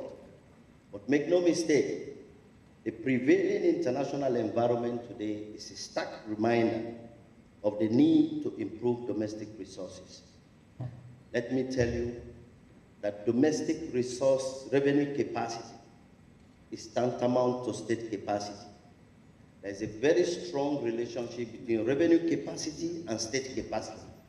If the revenue capacity of a state is weak, that the capacity of that state is weak. If the state do not have the capacity to generate resources, believe you me, that state is not going to be able to deliver essential services. So there is a strong relationship. So this is not a relationship that we have to take lightly. If the revenue capacity is low, state capacity is low. If revenue capacity is strong, state capacity will be strong. Distinguished ladies and gentlemen, I want to use this opportunity to recognize the immense progress we continue to make to improve our microeconomy. Already the Minister of Finance made mention of a stable exchange rate since 2023. I want to thank the Minister and the Governor, particularly the Governor and the other banks that are working under my leadership on the foreign exchange. We set up a committee for foreign exchange stabilization since 2023. Secondly, the Minister made mention we have reduced inflation today at 6.4. Also, the interest rate is below 20%, which is about 16%. Also, as a government, we have improved financial inclusion. In 2017, it was only 20%. The latest statistics from the World Bank Digital Financing Report is that today we are at 39% in terms of financial inclusion. And I want to thank the Governor for that, and also all our colleagues working on that. Ladies and gentlemen, we also continue to stabilize the prices of essential commodities in this country. Consumption in Sierra Leone has increased. If you look at the statistics in the port, at the port, you realize that importation has increased, domestic food production have increased, so consumption is on the increase. Equally so, I want to thank all those ministries that have been working very hard to improve government revenue, ministries like fisheries and marine resources, mines, lands. These are ministries, traditionally, they don't create revenue, but now they are contributing immensely to the consolidated fund. And I also want to appreciate the Minister of Trade for expanding the manufacturing and the productive sector. More than any other time, we have more industries in this country.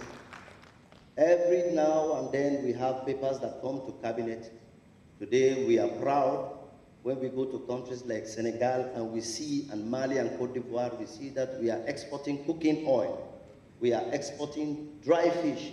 We are exporting Maggi cube, and we are exporting soap noodles to countries where I have worked before to see a Sierra Leonean product. Yesterday, I think a minister was saying that when he went to Senegal, I don't know if the Minister of Foreign Affairs, he saw paddy products in Senegal. He was very happy and proud. Today, we are exporting, and all that is an indication that the economy in the country is growing. And I want to encourage you to continue in that trend. Distinguished ladies and gentlemen, why all this is important, I will tell you, we have to develop resources to finance our future. The birth rate in Sierra Leone is increasing. Safe birth is increasing.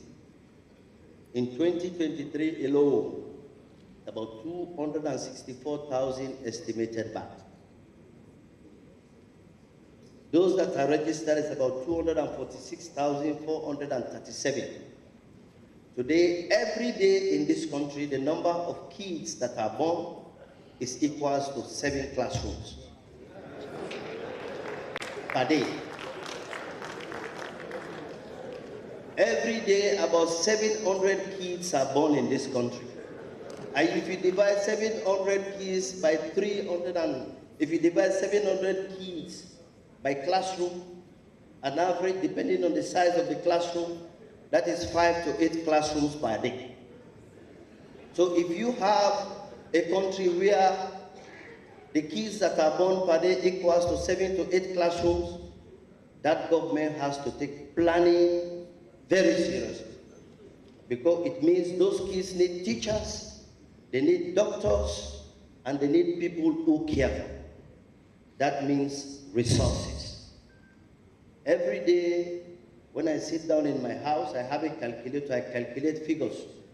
To the extent that my daughter told me if I'm also studying maths. I told her this calculator is to calculate about how you are going to survive in the next 20 years in this country. Make no mistake, the number of kids that are also passing WASC exam today are on the increase.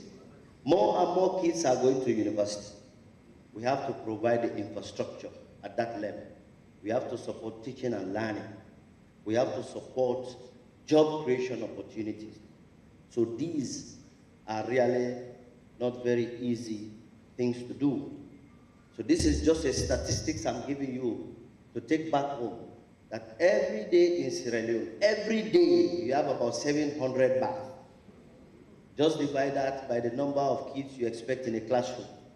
So you are talking about every day Sierra Leone is producing 8 classrooms of children. And we have to care for them.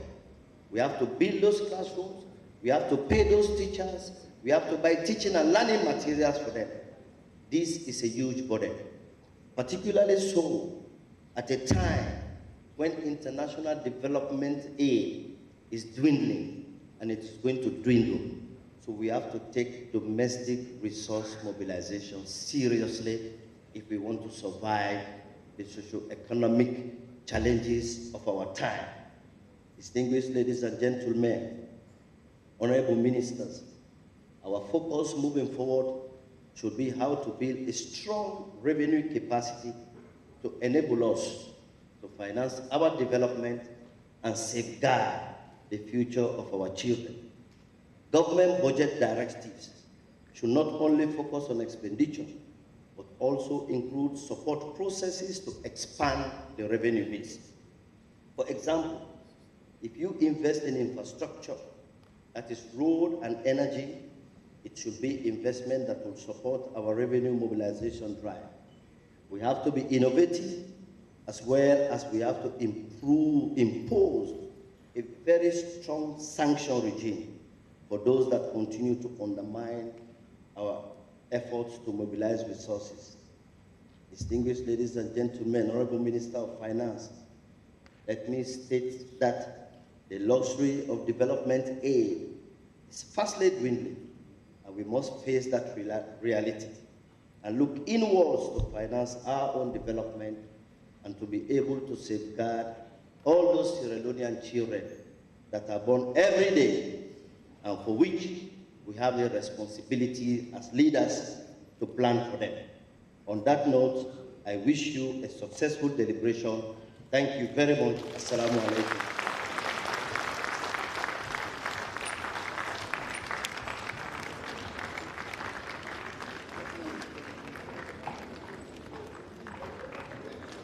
Another round of applause for our able Vice President.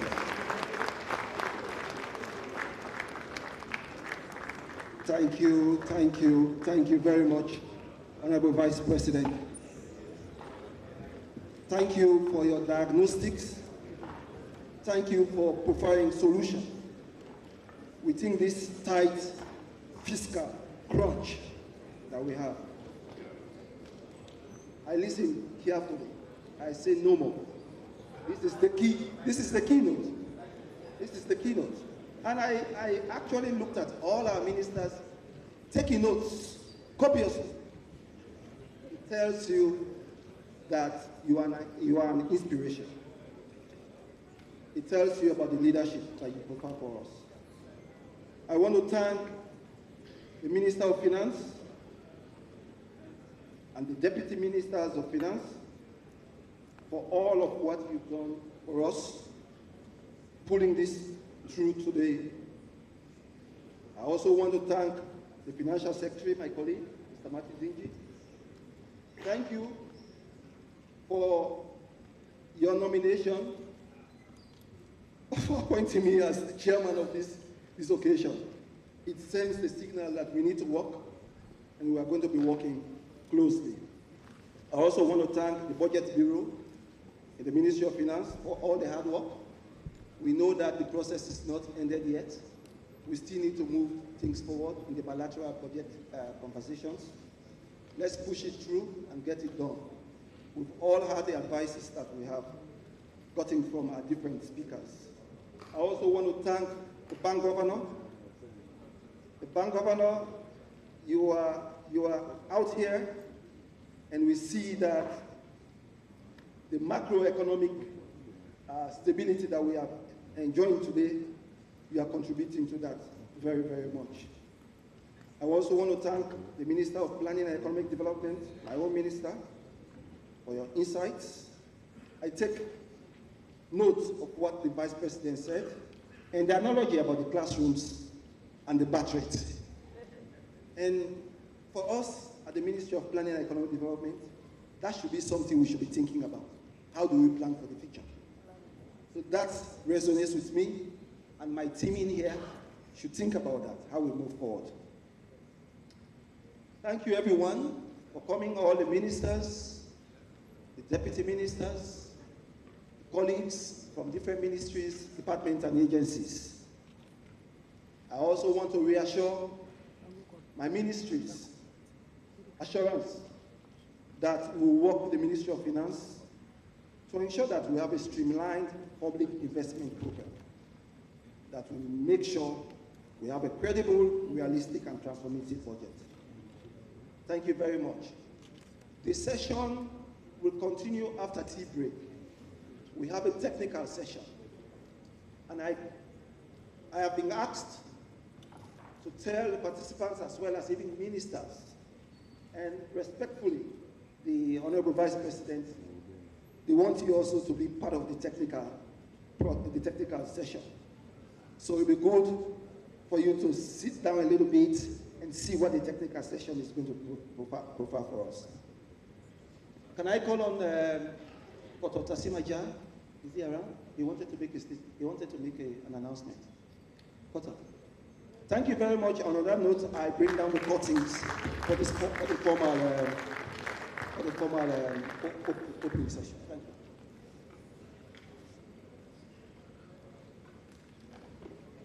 Thank you, Chair. We are going for tea break, and it's in this order. Honorable ministers, cabinet ministers, development partners, we use this end. There is a banquet hall there. That is your own location for your tea break. And for the high table, we'll just exit with the Honorable Vice President this way. We'll go to the holding room. And for all of us, we'll be out there to take our tea break. And make sure after the tea break, we'll come back to actually discuss the innovative finance. Thank you. Can we all just wait? Can we all just wait? Please stay. Let's wait for the Vice President and entourage to leave. Please wait.